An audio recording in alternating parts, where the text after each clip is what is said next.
Voy a pedir que por favor tomen sus Biblias, mis amados hermanos, y vamos a repetir nuestro pacto de compromiso con la palabra del Señor. Repetimos nuestro pacto de compromiso que dice: esta es mi Biblia. Soy todo lo que dice que soy. Tengo todo lo que dice que tengo y puedo hacer todo lo que dice que puedo hacer. Hoy recibiré la palabra de Dios. Confieso que mi mente está abierta y mi corazón está receptivo. Nunca más seré igual. Estoy a punto de recibir la incorruptible, indestructible, siempre viva semilla de la palabra de Dios. Nunca más seré igual. Nunca, nunca, nunca. Nunca más seré igual. En el nombre de Jesús. Amén. Señor, en esta mañana queremos darte muchas gracias por esta hermosa oportunidad que nos das de estar aquí ahora reunidos en tu nombre. Te pedimos, Señor, que tú abras nuestra mente, nuestros ojos y nuestro corazón. Que la revelación de tu palabra sea para nosotros un mensaje fresco en este día y que al salir de este lugar podamos compartir el mensaje con aquellos que no te conocen. Te pedimos que seamos no solamente oidores, sino hacedores de tu palabra. En el nombre de Jesús te damos gracias. Amén. Ahora, si observan en sus notas, he titulado este mensaje ¿Qué hacer si provoco una tormenta? Y es parte de una serie llamada Del huir al cumplir tu misión de vida. Esta es la primera parte de este mensaje y de esta serie. Originalmente le había puesto la manifestación de tu visión, porque manifestación no es una palabra que usemos mucho hoy. Es algo antigua y prácticamente es cuando algo está muy claro. Cuando dices, lo entiendo, lo comprendo, todo está manifestado, veo lo que realmente es. No te pusieron en la tierra para perder el tiempo, para usar tus recursos y vivir solamente para ti. Claro que no. Dios te hizo con un propósito más grande que tú. Tienes un propósito más grande por el cual vivir y se llama tu misión de vida. Antes incluso de nacer, antes de que Dios te concibiera, ya había planeado lo que quería que hicieras con tu vida. El problema es que la mayoría nunca descubre su misión de vida, así que no pueden cumplir su misión de vida. Solo van por la vida perdidos. Tu misión de vida, cuando la entiendes, cuando Dios tiene para ti algo, es lo que le da sentido a tu vida. Si desconoces tu misión de vida, entonces tu vida carece de sentido. También significa que no estás usando todos los talentos que te ha dado. Estudios muestran que el ser humano promedio tiene entre 600 y 700 talentos diferentes. Tú también los tienes. Quizás no sepas ni siquiera uses 25 de tus talentos, pero como ser humano típico, tienes entre 600 y 700 y solo pueden expresarse si cumples con tu diseño, si cumples la misión que te asignaron. La Biblia tiene mucho que decir sobre esto. ¿Conoces tu misión de vida? ¿Sabes cuál es la contribución única que Dios quiere que hagas con tu vida? ¿Estás cumpliendo tu misión de vida? ¿Por qué es importante? Por el siguiente verso. La Biblia dice en 1 Corintios 3, del 10 al 14, que un día Dios va a manifestar tu misión. Eso significa que Dios va a revelar si la cumpliste o no. Y si lo hiciste bien, serás recompensado. Y si no, no habrá recompensa. Es muy claro. Mira lo que dice los primeros versículos. Cada uno tenga cuidado de cómo construye su vida. Todos construimos algo. Y dice, pues nadie puede poner un fundamento distinto que el que ya tenemos, que es Jesucristo. Y déjame explicar esto. La mayoría ya tiene a Jesucristo y está construyendo sobre el cimiento correcto. Pero puedes ser cristiano y construir equivocadamente. Dice el versículo, tengan cuidado al elegir los materiales de construcción que usen sobre ese fundamento. Él dice que puedes usar materiales que perdurarán por toda la eternidad. Nunca se van a quemar, no se van a oxidar, ni se van a desgastar. O puedes usar materiales en tu vida que no durarán mucho tiempo.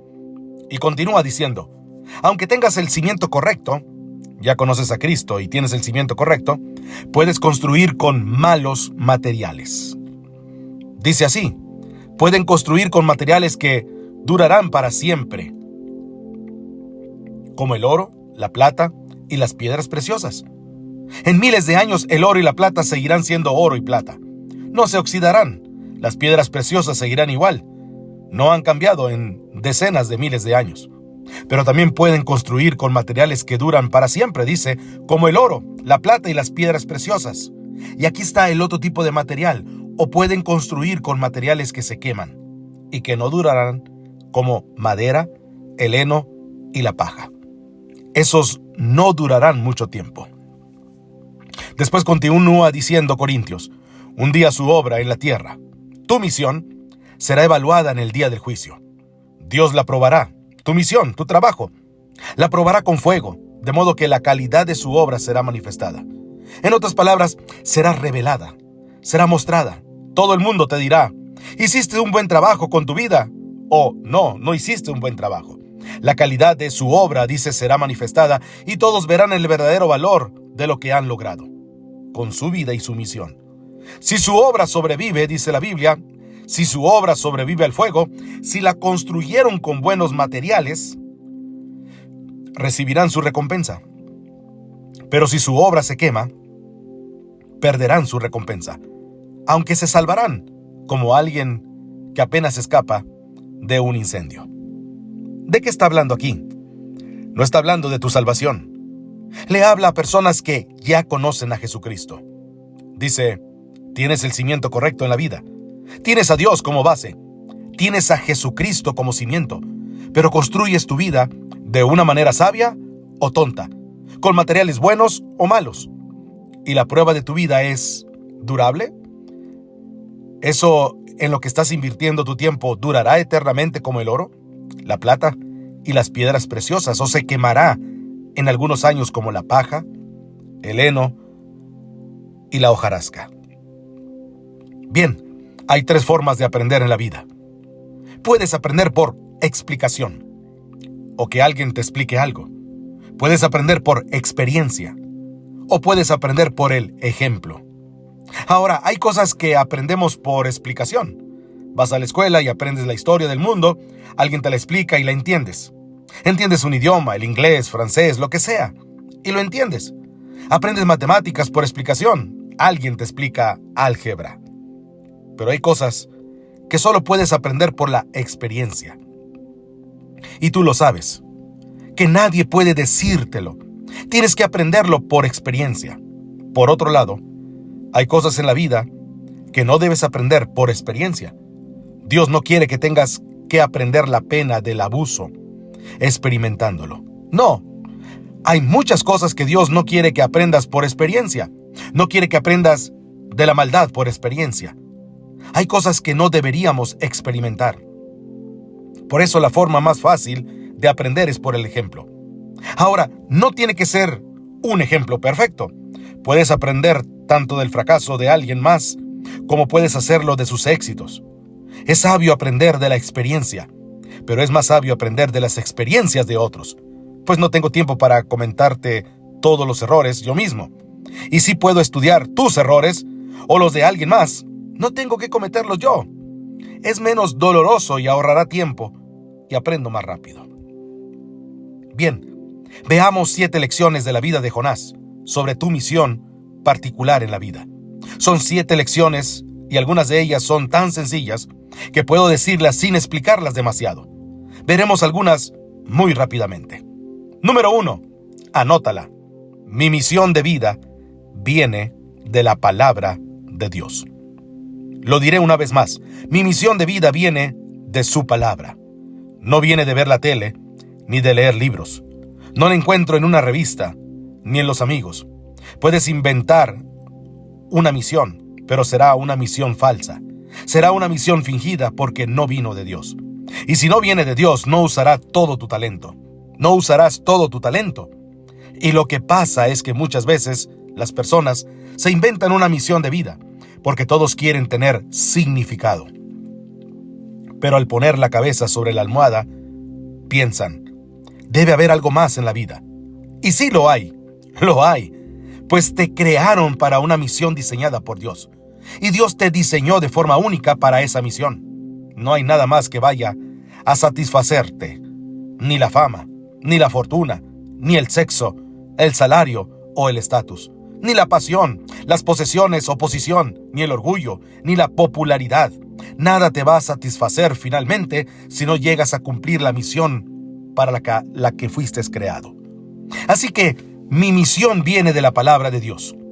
Vamos a seguir esto, verso por verso, hasta ver los 17 versículos que hay en Jonás. Vamos a aprender acerca del ejemplo de Jonás y su experiencia. Así que toma tu Biblia en el libro de Jonás, capítulo número 1, y vamos a ver verso por verso hasta terminar los 17 que hay en el primer capítulo. Jonás 1:1 dice: Un día Dios habló su palabra a Jonás, el hijo de Amitai. Hasta ahí voy a dejar. Bien, así recibió su misión. Dios habló con él. ¿Cómo te habla Dios a ti? A través de este libro, de la Biblia, la palabra de Dios. Y cuando escuchas un mensaje como el que estoy dando ahora, Dios te habla a través de su palabra. Cuando lo escuchas en la iglesia, en una grabación, en la radio o en un podcast, un devocional diario. Cuando hablas con un amigo que comparte un verso contigo.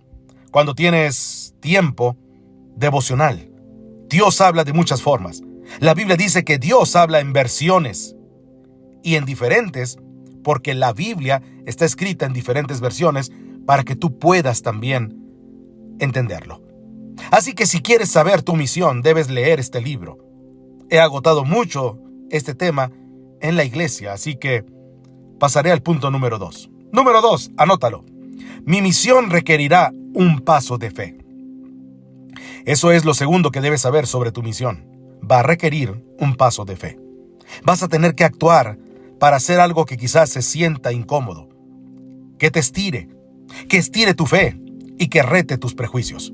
Y en Jonás capítulo 1 versículo 2, la primera parte dice: Jonás, levántate y ve a la gran ciudad de Nínive. Hasta ahí. Ahora, ¿qué es Nínive? Nínive era la más grande y la más magnífica ciudad del mundo de este tiempo. Era la capital del imperio asirio. Tenía templos de gran arquitectura. Tenía parques. Era increíblemente bella la ciudad. Una ciudad grande, la más influyente en el mundo. Pero era también una ciudad cruel y muy mala. Los asirios eran notorios por ser malos. Y aunque la ciudad era muy hermosa, era una ciudad brutal. Era cruel. Era injusta. Era en realidad ruin esta ciudad. Ahora, esta misión en que Dios dice: Jonás, quiero que vayas a Nínive, iba a poner a prueba su fe en 4 formas. Anótalas. Primero, Jonás no es un hombre de ciudad. Era de una pequeña e insignificante aldea. Jamás había ido a una ciudad mediana, mucho menos a la más grande del mundo. Esto sacudirá su cultura, sacudirá su fe. Tener que ir a una ciudad grande siendo un hombre de aldea. Segundo, Nínive está a más de 850 kilómetros de donde Jonás vive. Así que, ¿cómo iba a llegar? Caminando. Esos kilómetros son demasiados para caminar. Si fuera en camello o en burro, siguen siendo 850 kilómetros. Era un camino largo. Pero hay otras 2 razones, y una de ellas, la tercera, es que Nínive, la capital de Siria, era mortal enemiga de Israel. Se odiaban entre ellos. Se odiaban. Eran enemigos mortales. Porque Siria había conquistado Israel un par de veces. Había masacrado a todo tipo de judíos y les habían hecho muchas maldades. Y la cuarta razón es el prejuicio propio de Jonás. Porque Jonás es un nacionalista. Dice: esta es mi nación y no me importa ninguna otra nación. No me gusta nadie más, y menos mis enemigos. Pero Dios le dice: quiero que vayas a tus enemigos. Era importante. Jonás piensa: claro que no, porque sé que Dios es misericordioso, y si yo voy allí, los va a perdonar. No quiero que perdone a esa gente. Son enemigos. Tu misión te va a sacar de tu zona de confort y puede desafiar tu perspectiva política. Puede desafiar tus prejuicios personales. Puedes sacarte de tu zona de confort y ciertamente desafiará tu fe. Número 3. Mi misión, de algún modo, ayudará a otros. Mi misión, tu misión, de algún modo ayudará a otros. Ahora, tu misión quizás directamente no involucre a la gente, pero de algún modo la ayudará. Por ejemplo, si desarrollas una nueva medicina en un laboratorio, no ves a mucha gente, pero beneficias a muchos. O si desarrollas una aplicación, una herramienta que ayuda a muchas personas y no ves a esa gente, pero desarrollas la aplicación, ayudarás a la gente de un modo u otro, tengas o no relación directa con ella. ¿Por qué? Porque a Dios le preocupa a la gente, sobre todo a las personas que sufren, aquellas personas que están experimentando injusticias. Eso sucedía en Nínive. Había gente en pena y experimentando injusticias debido a la maldad que sucedía allí. Así que mi misión, de algún modo, ayudará a otras personas. Verso 2, Jonás capítulo 1. Levántate y ve a la gran ciudad de Nínive. Diles que he visto todo el mal que está sucediendo ahí y que no lo ignoraré. Esa no iba a ser una misión muy fácil y no iba a ser un mensaje muy popular. Con razón no quería ir. No solo eran sus enemigos. Jonás pensó, no quiero comunicarles eso a esa gente. Además, no querrán que se los diga. Dios ama las ciudades, pero odia las injusticias. Odia el mal. Detesta el abuso. Odia el pecado, porque lastima a la gente y lastima a sus hijos. Dios ve todas las maldades, decisiones que tomamos, y nos tiene paciencia. Dios ve lo malo que hemos hecho, todas las tonterías que cometemos, y seguimos aquí. Ha sido paciente conmigo. Dios está viendo lo que haces mal también, y sigues aquí. Dios es paciente. Dios es paciente con las personas e incluso es paciente con las naciones. La Biblia lo llama lento para enojarse. Te mostraré un par de versos a continuación. Nehemías capítulo 9, versículo 17. Dice, pero tú eres Dios de perdón, bondadoso y misericordioso, lento para enojarte. Es decir, que no tiene mal genio, lento para enojarse, es muy paciente. Y dice el versículo, y rico en amor inagotable. No los abandonaste a su pecado. Me alegra eso. Debería alegrarte también a ti. Te mostraré otro versículo. Segunda de Pedro capítulo 3 versículo 9 dice, Dios tiene paciencia con ustedes, aunque no estén haciendo lo correcto, porque no quiere que nadie perezca, sino que todos se arrepientan. Así que Dios es un Dios muy paciente, pero no va a dejar que la injusticia y la maldad, el abuso y el crimen sigan indefinidamente. Su paciencia sí se acaba.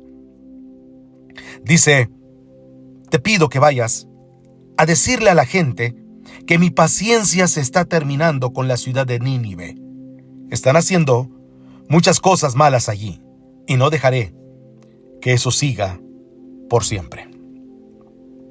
Y ese es el punto número 4 que debes escribir sobre tu misión. Anótalo. La misión de mi vida puede asustarme al principio. Ciertamente asustó a Jonás. Como dije, era una gran ciudad, 850 kilómetros de distancia. Él tiene un mensaje negativo que dar a gente a quien odia. Y fuera de eso, no había problema. Pero a Jonás lo asustó la misión que Dios le estaba dando. Y dice, claro que no voy a ir a Nínive. Yo no voy a hacerlo. De ninguna manera. Así que hizo algo que da sentido a este mensaje. Huyó. Y en Jonás capítulo 1 versículo 3, la primera parte dice, pero Jonás se levantó para huir a Tarsis, lejos de la presencia del Señor. Pongan mucha atención. ¿Qué hace que la gente huya? Una cosa, el miedo. Y entre más miedoso seas, más rápido correrás. La gente huye por miedo. ¿De qué huyes tú en la vida? ¿Qué te tiene tan asustado que estás huyendo? ¿Estás huyendo de tu pasado? ¿Estás huyendo de una persona de tu pasado? ¿Estás huyendo de tus problemas? ¿Estás huyendo de las expectativas de tus padres? ¿O alguien más que puso en ti alguna expectativa muy alta y sigues tratando de huir de esas cosas. ¿Estás huyendo de Dios? Es siempre el miedo. El miedo causa que huyamos. ¿Qué te ha pedido Dios que hagas, que aún no estás haciendo? Por lo tanto, estás huyendo. Dios te dice: quiero que perdones a esa persona. Y quiero que hagas esto. Quiero que hagas aquello otro. Quiero que compartas tu fe con esa persona. Y aún no lo has hecho. ¿Qué pasa? Es por el miedo. Y huyes de ello. Y puedes huir de Dios, pues Él te ha dado esa libertad, pero no ocultarte, porque Dios es Dios. Mira estos versos en la pantalla. La Biblia dice en Salmo 139, versos 7 al 12: jamás podría escaparme de tu espíritu. ¿Por qué? Porque Dios está en todos lados, en todas partes, es omnipresente. Dice: jamás podría huir de tu presencia. Si subo al cielo, allí estás tú. Si desciendo a la tumba, allí estás tú. Si cabalgo sobre las alas de la mañana, si habito junto a los océanos más lejanos, aún ahí me guiará tu mano y me sostendrá tu fuerza. No hay lugar en el universo al que puedas ir donde no esté Dios. Así que estaba pensando el otro día: puedo huir de Dios el resto de mi vida, pero luego ya no puedes correr, o ya no podré correr, porque inmediatamente iremos a la presencia de Dios en cuanto muramos. Así que no puedes huir de Dios, pero mi misión puede asustarme al principio, y eso le pasó a Jonás. Ahora veamos el punto número 5. Anótalo. Huir de mi misión causará graves consecuencias. Lo diré una vez más. Huir de mi misión causará graves consecuencias. Es una historia del bien y del mal. Al final, las últimas 3 cosas que compartiré son cosas muy buenas. En realidad son milagros que pueden pasar cuando corres hacia Dios. Pero cuando huyes de Dios, hay 4 consecuencias negativas. Cada vez que Dios me pide hacer algo y yo corro en la dirección opuesta, experimento esas 4 consecuencias en mi vida. Las vemos todas en Jonás. Anota las 4 consecuencias. La vida de Jonás muestra estas consecuencias negativas. Primera, si huyo de Dios, mi vida se irá para abajo. Se va para abajo. Si huyo de Dios, todo se va abajo. Hay una palabra importante en Jonás, y es abajo, y se usa una y otra vez. La vida de Jonás se fue abajo, abajo, abajo, abajo, abajo. Mientras huye de Dios, se va cuesta abajo. Está en un tobogán y su vida se degrada. Te mostraré unos versículos. Jonás capítulo 1, versículo 3, la segunda parte. Quiero que encierres la idea de bajar cada vez que aparezcan estos versos. Jonás bajó, dice, a Jope, una ciudad portuaria, donde encontró un barco que zarpaba rumbo a Tarsis. Pagó su pasaje y se embarcó con los que iban a esa ciudad. Y bajó, ahí está otra vez, a cubierta, con la esperanza de alejarse lo más posible de Dios. Ahora vayamos al versículo 5 de Jonás 1. Dice: Jonás estaba abajo durmiendo profundamente. Jonás 2:3 dice: después de ser lanzado por la borda, me arrojaste a lo más bajo, a lo más profundo del mar. Y en Jonás 2:6 dice: me hundí hasta lo más bajo. Me hundí hasta lo más bajo que un cuerpo puede ir. Va bajando más y más cada día, un poco más. Y cada huida de Dios es siempre cuesta abajo. Es la primera consecuencia negativa. Tu vida no va a mejorar al huir de Dios, solo va a empeorar. Huir de Dios es bajar. Nota que dice: bajó de Tarsis a Jope, donde encontró un bote. ¡Ja! ¡Qué conveniente! Cuando huyes de Dios, siempre encontrarás un barco. Porque si quieres huir de Dios, Satanás tendrá un barco listo para ti. Y mucha gente piensa que las circunstancias solamente suceden. Debe de ser plan de Dios. Quiere que me vaya en un barco. Justo ahí hay uno. Me subiré. Satanás puede influir en las circunstancias. Él puede acomodar las circunstancias porque Dios se lo permite. Solo porque haya un barco no significa que debas subirte. Mi vida va bajando cada vez más. Así que lo primero, si huyo de Dios, mi vida irá cuesta abajo. Número 2. Si huyo de Dios, me costará. Anótalo. Si huyo de Dios, me costará. Esa es la segunda consecuencia negativa. Siempre hay un precio que pagar al huir de Dios. Siempre hay un precio. El diablo siempre cobra la deuda. Jonás 1:3 dice, entonces pagó su pasaje a Tarsis.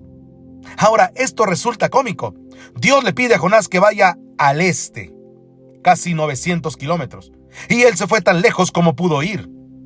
¿Conoces Tarsis? Es un puerto en las costas de España. Es exactamente la dirección opuesta, por lo que va a costarle mucho más. ¿Qué costará más en tu viaje? ¿900 kilómetros al este o 4,000 kilómetros que fueron los que viajó Jonás? Si miras en un mapa, Jope está abajo y debía ir a Nínive, a 850 kilómetros. Nínive está en el Irak actual. Las ruinas de Nínive están cerca de Mosul, Irak. De hecho, cuando ISIS llegó allí y se apoderó de esa área, empezó a destruir Nínive. Destruyeron los descubrimientos arqueológicos de Nínive hace algunos años. Debía viajar Jonás 850 kilómetros, pero en lugar de eso, se sube en un bote para viajar 4,000 kilómetros en dirección contraria. Tarsis era el extremo del mundo conocido. Así que se va hasta el fin del mundo conocido, tratando de alejarse lo más posible de Dios. Estaba muy asustado. Yo no iré a Nínive. Está bien. No me gusta esa gente. Tiene prejuicios. Así que se va lejos. La pregunta es, ¿y cuál fue su costo? Hubo un costo. Cuando huyes de Dios, pagas un precio. Pagas un precio emocional, pagas un precio relacional con tu familia, pagas un precio físico, pagas un precio espiritual. Puedes pagar un precio con tu reputación. Cada vez que vas en dirección opuesta a Dios, vas a tener que pagar un precio. Y aquí está la tercera cosa que pasa. Cuando huyo de Dios, todo va cuesta abajo y va a costarme. Y número 3, si huyo de Dios, Él se me opondrá. Anótalo. Si huyo de Dios, Él mismo se me opondrá. La Biblia dice que Dios se opone al soberbio, pero da gracia ¿a quién? Al humilde. Y la Biblia dice en Jonás 1:4, la primera parte, el barco que tomó se dirigía a España. Dice, mientras el barco navegaba, el Señor envió un viento contrario. Subraya eso, viento contrario. ¿Por qué envió un viento contrario? Porque ama a Jonás y no quiere que siga huyendo. Dios envió un viento contrario. ¿Alguna vez te ha pasado eso en tu vida? Estás tratando de que algo pase en tu vida y nada más no pasa. Y no importa cuánto lo intentes, nada más no pasa. Y la razón es que Dios no quiere que pase y envía un viento contrario. Y tú no entiendes. Y dices, ¿por qué no funciona? Porque Dios envió un viento contrario. Cada vez que ignores tu misión, el propósito por el cual Dios te hizo y te creó, Él enviará un viento contrario. Y entonces, ¿cuál es el viento contrario que enfrentas ahora? Esa oposición que sientes ahora. ¿Por qué sientes la oposición? Porque Dios dice, no te pedí ir en esa dirección. No quiero que salgas con ella. No quiero que aceptes ese empleo. No quiero que tengas ese ascenso. Dios sabe que necesitas. ¿Qué es lo que necesitas para ser feliz? Mejor que tú y mejor que yo. Y cuando no funciona, es un viento contrario. ¿Y por qué es así? Porque vas en una dirección en que Dios no quiere que vayas. Si huyo de Dios, mi vida irá cuesta abajo. Va a costarme. Pagaré un precio. Y Dios se me opondrá con un viento contrario. Pero quiero que vean la cuarta cosa negativa. Llegaremos a las positivas más adelante, pero esta es la cuarta. Si huyo de Dios, otras personas sufrirán. Estoy hablando de inocentes. Cuando huyes de Dios, ignorando tu misión de vida, y dices, haré lo que quiera, creo que sé mucho más que Dios, eso herirá a otras personas. Quizás a tu esposa, quizás a tus hijos, quizás a tus nietos. Puede herir a amigos, familia, compañeros o a tu propia iglesia. Hay un tal Acán en la Biblia que huyó de Dios y le costó una derrota al ejército por el pecado de uno. El pecado puede ser privado, quizás nadie lo sepa, pero nunca es personal. Puede ser privado, pero nunca es personal. Quizás no conozcas mis pecados, pero igual te afectan, lo sepas o no, pues afectan cómo vivo. Los demás pueden desconocer tus pecados y quizás creas que está bien, pero está afectando tus relaciones. Afecta tu relación con Dios. Afecta tu relación con los demás que amas. Y si huyes de Dios, otras personas sufren. Segunda parte del verso 4 de Jonás capítulo 1 dice: el viento contrario desencadenó una tormenta tan violenta que el barco amenazaba con hacerse pedazos. Recuerden, ¿quién es la causa de la tormenta? Jonás, porque hay un viento contrario. La vida de todos estaba en peligro por un hombre y su desobediencia. Jonás piensa, es mi problema, pero está causando un problema para todos los demás. Le causa problemas a inocentes. Solo van de camino a, y tú sabes, a Tarsis. Con frecuencia, debo de hacerme también esta pregunta. ¿A quién daña mi pecado? Buena pregunta para hacerte. ¿A quién daña mi pecado? Quizás ni se den cuenta, dices. Pero ¿a quién daña mi pecado? Puede ser secreto, privado, pero nunca personal, porque afectará a otros. Ahora sigamos este verso. Jonás 1:5. Continuemos leyendo. Hay una gran tormenta, y claramente Jonás es la causa de la tormenta. Vean el verso 5. Todos los marineros estaban aterrados y gritaban con desesperación a los dioses en aquellos en los que cada uno confiaba. También tiraron por la borda todo lo que pudieron para aligerar la carga del barco. Es típico cuando estás estresado. Cuando estás estresado y huyendo de Dios, empiezas a tirar todo por la borda. Te deshaces de relaciones, de hábitos buenos, de tu nexo con la iglesia, entre otras cosas. Comienzas a desechar cosas, aún las valiosas. La razón de tu viaje fue transportar esa carga, pero las tiras por la borda, porque estás en medio de una tormenta. Ahora, dice el verso, mientras la tormenta amenazaba a todo el mundo, Jonás estaba bajo cubierta, durmiendo profundamente. Increíble, qué profeta más piadoso. Todo mundo estaba temiendo morir y clamando por sus dioses, y él abajo dormido, ignorando la tormenta, en apatía. Como a quien preguntaron, ¿cree usted que los dos mayores problemas en Norteamérica son la ignorancia y la apatía? Y él dijo, no lo sé, y no me importa. Así que dijo, no sé y no me importa. Jonás se fue a dormir. Ahora, sigamos con la historia. Vean lo que dice el verso 6. Jonás 1:6. Así que el capitán bajó a buscarlo. Era el único que dormía durante la tormenta. ¿Cómo puedes dormir en medio de esta situación?, le gritó. Levántate y ora a tu Dios. Todos estamos orando a nuestros dioses. Levántate y ora a tu Dios. Quizás nos preste atención y nos perdone la vida. Ese capitán pagano tenía más fe que Jonás. Le dice, hombre, ora. Empieza a orar. Ve el siguiente versículo. Entonces los marineros se dijeron unos a otros, esta tormenta tiene que ser culpa de alguien. Es la peor tormenta en la que habían estado, y fueron supersticiosos. Dice, esta tormenta tiene que ser culpa de alguien. Echemos suertes para averiguar quién es el responsable de todo este desastre. Así que echaron suertes, dice la Biblia. Y voy a hacer una pausa. Adivina en quién cayeron las suertes. Sí. ¿Crees que Dios movió esos dados? Yo creo que sí. Así que supieron que era Jonás. Bien, el siguiente verso, Jonás 1:8, la primera parte dice: Así que le preguntaron a Jonás: ¿Cómo es que nos has causado todo este problema? Voy a parar aquí. Recuerda que te dije que esto es algo que pasaba cuando estás fuera de la voluntad de Dios, cuando eres desobediente y huyes de Dios.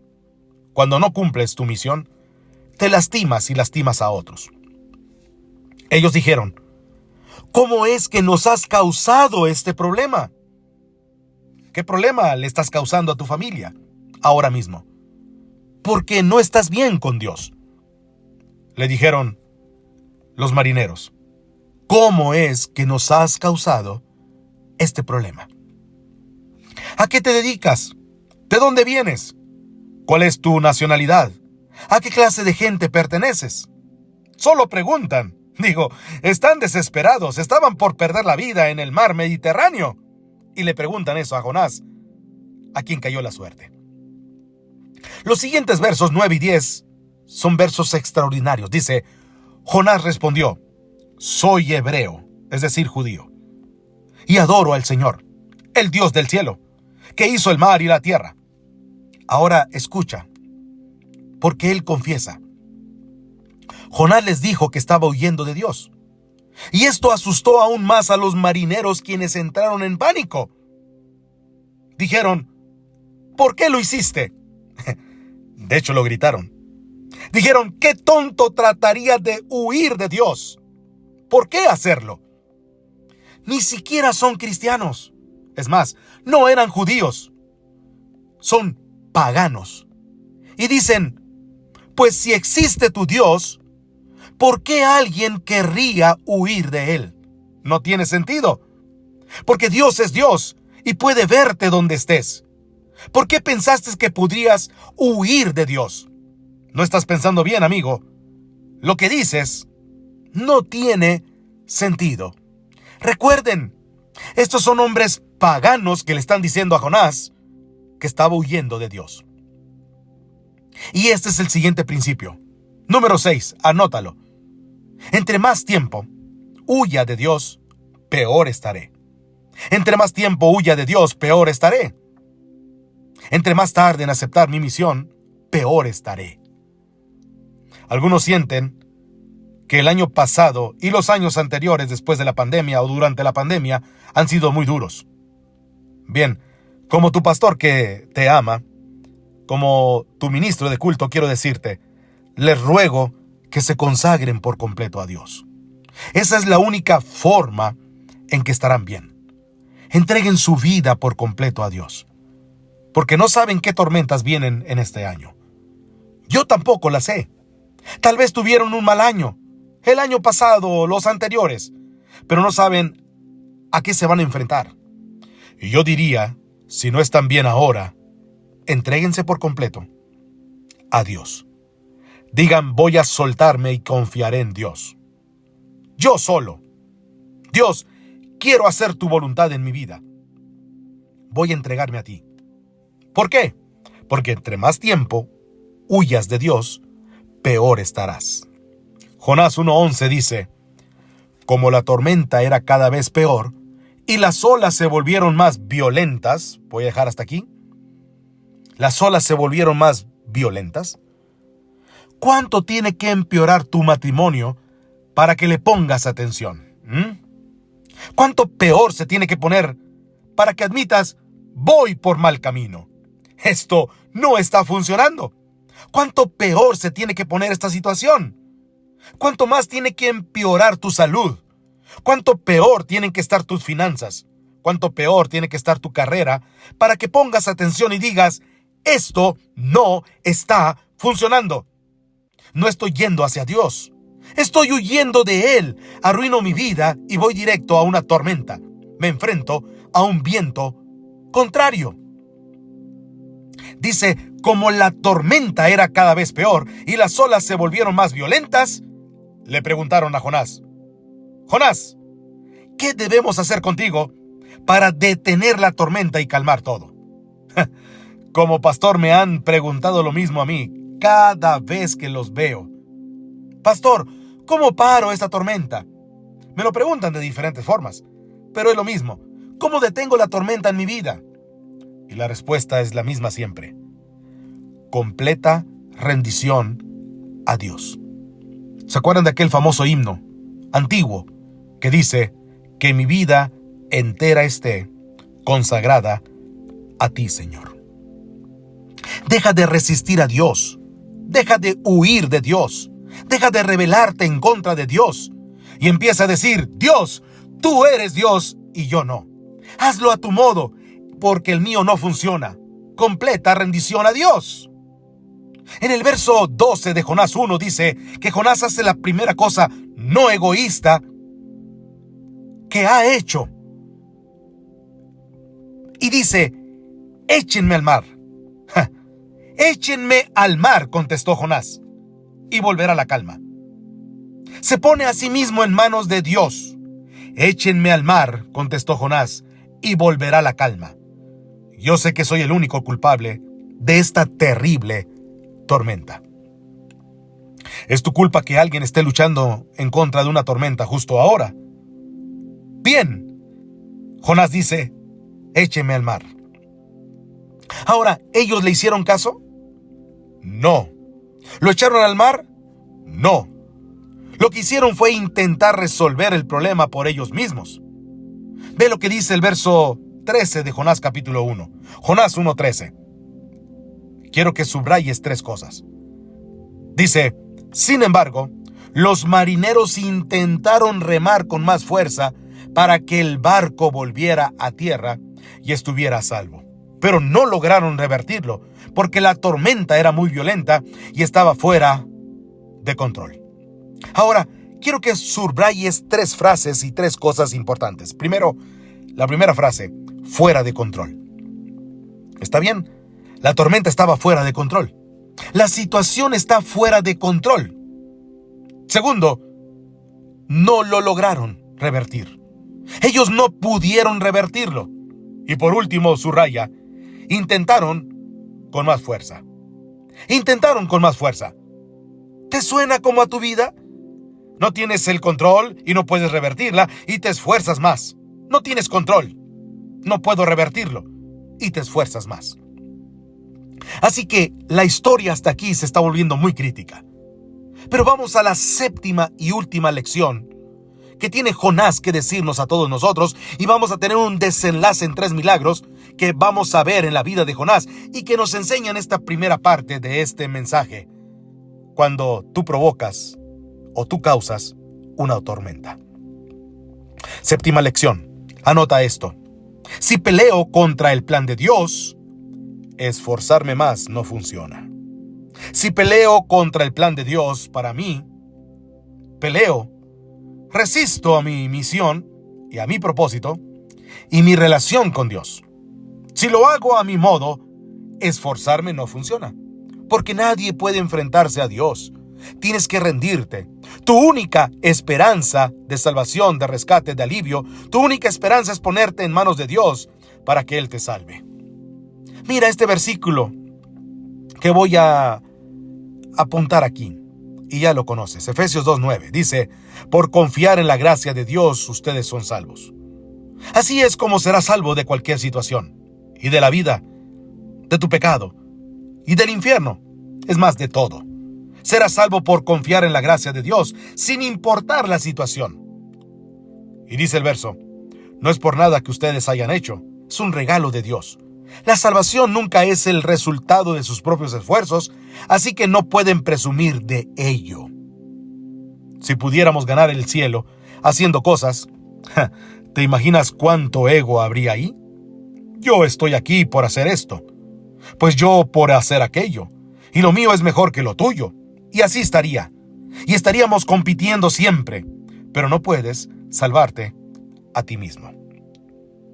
Ahora, esto es lo negativo. Pero les dije que hay 3 lecciones de Jonás en el capítulo 1 que son buenas nuevas. Porque hubo 3 grandes milagros que ocurrieron y esos milagros pasarán en tu vida y en mi vida. Cuando empecemos a hacer lo que Dios nos pida hacer. Y al hacerlo, 3 milagros pasarán en tu vida. Anótalos. Número 1. Cuando hago lo que Dios quiere, todo se calma. Cuando hago lo que Dios quiere, todo se calmará. Cuando veamos la vida de Jonás, ahora desde esta perspectiva, pensaremos en que cuando hacemos lo que Dios quiere, todo se calmará. Veamos lo que pasó después. Jonás 1, 14 al 15 dice: finalmente, ya como último recurso, finalmente los marineros clamaron al Dios de Jonás. Habían estado clamando a sus dioses y nada pasó. Así que clamaron al Dios de Jonás. Ve lo que dice la Biblia: oh Señor, no nos dejes morir por la vida de este hombre. En otras palabras, estaban diciendo, él se lo merece. Por favor, no nos hagas responsables de su muerte, porque tú, Señor, enviaste esta tormenta para tu propósito. Recuerden que son paganos y mundanos e idólatras, reconociendo el propósito de Dios en ese momento. Pasas por una tormenta en tu vida. Dios tiene un propósito, y ese propósito es más grande que el problema en el que estás. Tú, Señor, enviaste esta tormenta para tu propósito. Su propósito es más grande que los problemas que enfrentas. Y continúa el verso diciendo: entonces tomaron a Jonás y lo arrojaron por la borda, e inmediatamente, el mar se calmó. Ahora sí lo arrojaron al mar. Este es el primer milagro. Cuando hago lo que Dios quiere, todo se calma. Lo pusieron en manos de Dios y todo se calmó. Número 2. Segundo milagro. Cuando hago lo que Dios quiere, los no creyentes creerán. Es un milagro. Todos esos paganos de pronto empezaron a adorar al único Dios cuando vieron lo que pasó. Cuando la tormenta se paró de inmediato, hicieron lo que Dios quería, tirarlo por la borda, y luego esto llamó su atención para que estos no creyentes creyeran. Increíble. Jonás 1:16 dice: cuando los marineros vieron lo que sucedió, ahora, ¿qué vieron ellos? Vieron la furiosa tormenta que se calmó de inmediato en el momento que hicieron lo que Dios quería.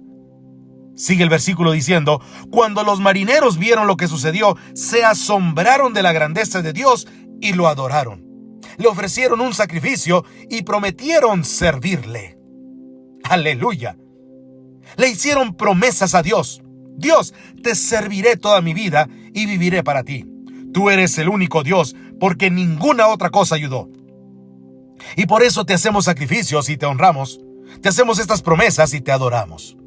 Los no creyentes creen cuando tú llevas a cabo tu misión. Algunos tienen familia, seres amados, amigos y parientes que todavía no cruzan la línea. Mamá, papá, tu pareja, un hijo. ¿Acaso serás tú quien lo está impidiendo? Cuando hago lo que Dios me pide hacer y doy pasos de fe y hago algo que puede ser incómodo para mí, los no creyentes creerán. Habrá gente llegando a Cristo a tu alrededor. Gente que creíste que ni en 1,000,000 de años vendría el Señor. Cuando enderezas tu vida, cuando vuelves al camino, cuando dejas de huir de lo que Dios te pide. ¿Qué es tu Nínive? ¿Qué te ha pedido Dios que hagas que todavía no haces? Y en franca rebeldía, Dios dice: quiero que perdones a tal. Y tú dices: yo no quiero perdonarlo. Milagro 1. Todo se calma. Milagro 2. Los no creyentes creen. Milagro 3. Cuando acepto mi misión, Dios tiene compasión. No me regaña. Él no me azota. Aún andando el mal camino mucho tiempo, un día me diré: ¡qué tonto! Estoy pagando. ¡Ay, Dios! Dios se me opone. Voy cuesta abajo. He lastimado a otros. Esto es tonto. Voy a seguir la senda de Dios desde ahora. Y al seguir su camino, adivina qué hace Dios. Él no dice: ¡ja, ja! Te lo dije. No. Él tiene compasión, me da su gracia y también me perdona. Veamos el último verso de Jonás. Les dije que íbamos a leer los 17 versículos. Jonás 1:17 dice: pero el Señor tenía preparado un gran pez para que se tragara a Jonás, y Jonás estuvo en el vientre del pez 3 días y 3 noches. Subraya la palabra preparado. Quiero aclarar algunos malentendidos sobre esto. Algunos creen que Jonás fue tragado por una ballena. Sí, prácticamente todos lo creen. No hay ballenas en este libro. En la Biblia, sí, pero aquí no se mencionan. Dice, el Señor preparó. Diseñó un gran pez para esto. Una ballena no es un pez, es un mamífero. Nadie lo sabía hace 2700 años, pero una ballena es un mamífero. Y Dios pudo haber usado una. A esto es a lo que quiero llegar. Dice que Dios tenía preparado. Y esa palabra, subráyala. Es el hebreo para manaj, es decir, asignar. Significa escoger, diseñar, ordenar. Ahora, si tú crees que Dios creó el universo, que Dios creó cada criatura, cada especie, cada pez, no tendrás problemas con que Dios creara un único pez que llevaría a Jonás por 3 días con clima dentro, o una fogata dentro, o lo que sea. Si Dios puede crear el universo, y si puede resucitar lo muerto, si crees en la resurrección, no tendrás problemas con el hecho de que Dios pudo crear un animal que se tragara a Jonás, lo cuidara y lo escupiera luego en la dirección correcta. El Señor preparó un gran pez. Ahora, como dije, si Dios ha creado todo, Él pudo haber diseñado cualquier cosa para lidiar con Jonás. Pero algunos científicos, de hecho, creen que es posible que un gran pez en el océano haya hecho esto. Ahora, no estoy hablando de un mamífero, sino de un pez. Y el más grande es el tiburón ballena. Tiburón ballena. Es un tiburón, pero más grande. Casi como una ballena. De ahí salió su nombre. Y se encuentra en todo el mundo y en todos lados. Así que esta tiburón ballena, mide 12 metros. Tiene una boca muy grande. Y este pez se encuentra en todo el mundo. 12 metros. Es el pez más grande del océano. Puede nadar alrededor de 5 kilómetros por hora, por lo que a muchos buzos les gusta agarrarse de sus aletas y dejarse llevar. Son totalmente dóciles. No representan una amenaza para los humanos. Son gigantes, amables y nadan con la boca abierta porque filtran su comida. Ellos no mastican ni cortan nada porque no muerden nada. Se alimentan de microplancton. Por eso nadan con gran velocidad y con su boca abierta alrededor de 5 kilómetros por hora a través del océano. Son totalmente inofensivos y están por todo el mundo y son muy comunes.